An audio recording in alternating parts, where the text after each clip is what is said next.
ઓમ નમો ભગવતે વાસુદેવાય.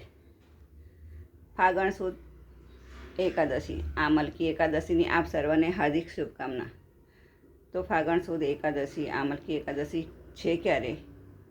તો કે 27/2/26 રોજ શુક્રવારે આ મલકી એકાદશી છે.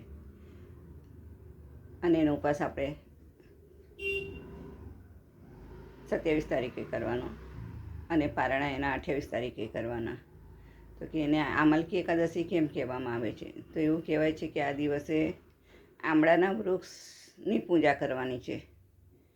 અને રાત્રિ જાગરણનું પણ મહત્ત્વ છે. તો કે આમળાના વૃક્ષ નીચે તમે બેસીને રાત્રિ જાગરણ કરીને કથા, વાર્તા, કીર્તન, ભગવાનના ભજનો એવી રીતે તમે જાગરણ કરો તો એનું પુણ્ય પણ તમને વધારે મળે છે. એમ તો કે આમળાના વૃક્ષ, આમલકી એકાદશીના દિવસે આમળાના વૃક્ષનું પૂજન ને એવુંનું મહત્ત્વ કેમ? તો એવું કહેવામાં આવે છે કે જેવી રીતે પીપળાના વૃક્ષનું મહત્ત્વ છે, બીલીના વૃક્ષનું મહત્ત્વ છે, એવી જ રીતે આમળાના વૃક્ષનું પણ એટલું જ મહત્ત્વ છે. એવું કહેવામાં આવે છે કે આમળાનું વૃક્ષ પણ એ ભગવાનના મુખમાંથી એનું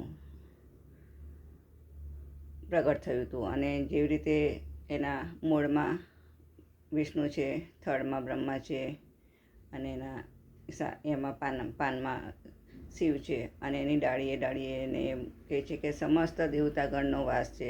એટલું જ પવિત્ર આમળાનું વૃક્ષ પણ મનાય છે. તો આ દિવસે આમળાના વૃક્ષ નીચે બેસીને પૂજા કરવાનું મહત્ત્વ છે. તો સર્વપ્રથમ તો આપણે સવારે ઉઠીને સંકલ્પ કરવાનો કે મારે આ ઉપવાસ કરવાનો છે.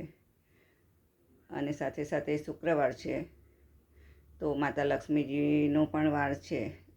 લક્ષ્મીજીને પણ પ્રસન્ન કરી શકાય છે. સાથે સાથે આદ્રા નક્ષત્ર પણ આ દિવસે છે. તો તમે સવારે સ્નાનાદિ કરીને જો મંદિરમાં કે શિવજીના મંદિરે જઈને શિવજીને પણ કાળા તલ મિશ્રિત, સફેદ ચંદન મિશ્રિત એવી રીતે પૂજા કરી શકો, એનો પણ તમને વિશેષ લાભ મળશે. તો આ મલકી એકાદશીનું એનું મહત્ત્વ જાણી અને આ એકાદશીએ તમે વિશેષ લાભ લેવા આપ સર્વને હાર્દિક વિનંતી.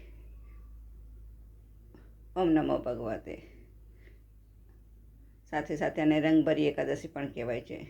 તો ભગવાનને પણ ગુલાલ અર્પણ કરીને હોળી રમવાનું આમંત્રણ આપી દેજો. ઓમ નમઃ શિવાય.